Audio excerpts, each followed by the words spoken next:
नमस्कार साथीहरू। आजको यस भिडियो अन्तर्गत हामीले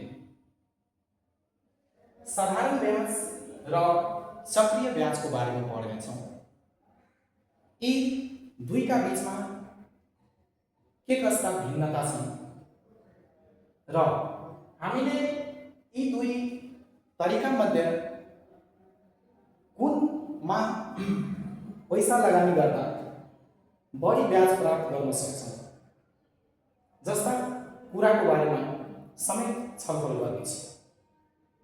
साथीहरू, बैंक, लोन, सेभिङ जस्ता अनेकौं पक्षमा यसको प्रयोग हुने भएकोले दैनिक जीवनमा यो टपिक चाहिँ हाम्रो लागि आवश्यक रहेका छन्। त्यही भएर पहिला हामी साधारण ब्याज अर्थात् सिम्पल इन्ट्रेस्ट के हो भन्ने बुझौँ। साधारण ब्याज भनेको मूलधनमा मात्र लाग्ने ब्याज हो।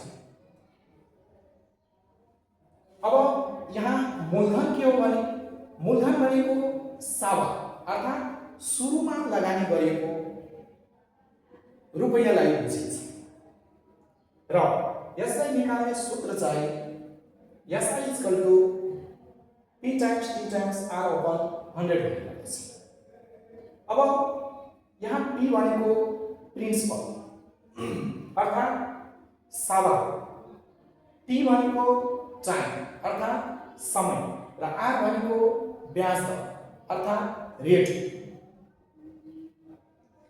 उदाहरणका लागि यदि तपाईले 10,000 रुपैयाँ 10% ब्याज दरमा 2 वर्षको लागि राख्नुभयो भने ब्याज 2,000 रुपैयाँ आउँछ, जुन प्रत्येक वर्ष उस्तै हुन्छ। साथीहरू, यही तरिकाले अब हामी चक्रीय ब्याजको बारेमा अर्थात् कम्पाउन्ड इन्ट्रेस्टको बारेमा बुझौँ। चक्रीय ब्याज भनेको ब्याज पनि मूलधनमा थपेर फेरि ब्याज लाग्ने प्रक्रिया। यसलाई निकाल्ने सूत्र चाहिँ CI equal to P times 1 plus R by 100 को पावर T माइनस 1 हुने गर्दछ, जहाँ CI भनेको कम्पाउन्ड इन्ट्रेस्ट हो, P भनेको प्रिन्सिपल जसलाई सावा भन्ने गर्छ, R भनेको रेट अर्थात् ब्याज दर र T भनेको टाइम अर्थात् समय हुने गर्दछ। र साथीहरू, उदाहरणको लागि हामीले अर्थात् चक्रीय ब्याजको पनि एउटा उदाहरण हामी बुझौँ।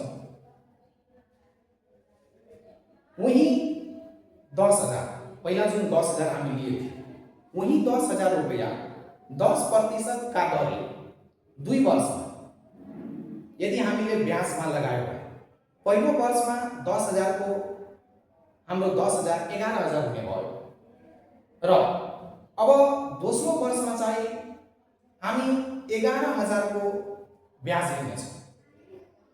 दोस्रो वर्षमा 11,000 को ब्याज चाहिँ हाम्रो कति हुन आउँछ? 12,100 रुपैयाँ। यसरी चक्रीय ब्याजमा पैसा चाहिँ छिटो बढ्ने गर्छ।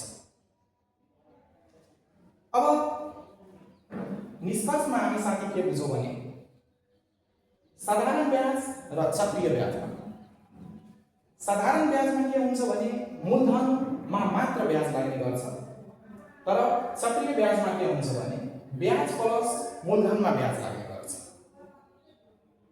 साधारण ब्याज यसको वृद्धि चाहिँ ढिलो हुन्छ, तर चक्रीय ब्याजको वृद्धि चाहिँ छिटो हुने गर्छ। र साधारण ब्याज निकाल्ने फर्मुला चाहिँ सजिलो छ र चक्रीय ब्याज निकाल्ने फर्मुला अलि चाहिँ जटिल हुन्छ। यसै तरिकाले साथीहरू, अब हामी साधारण ब्याज र चक्रीय ब्याज हाम्रो दैनिक जीवनमा कहाँ प्रयोग हुने गर्दछ कसरी चाहिँ हामी यसलाई दैनिक जीवनमा प्रयोग गर्ने गर्छौं। यदि तपाईले बैंकमा पैसा राख्नुहुन्छ भने चक्रीय ब्याजले तपाईलाई के गर्छ? धेरै फाइदा दिन्छ। तर यदि लोन लिँदा चक्रीय ब्याज के हुनुपर्छ? हामीलाई महँगो हुन जान्छ। आजको यस भिडियोबाट तपाईले साधारण ब्याज र चक्रीय ब्याजमा फरक बुझ्नुभयो होला भन्ने आश छ। र साथीहरु, यस्तै एजुकेशनल भिडियोको लागि लाइक, शेयर र सब्स्क्राइब गर्न नभुल्नुहोला। हस्त, नमस्कार।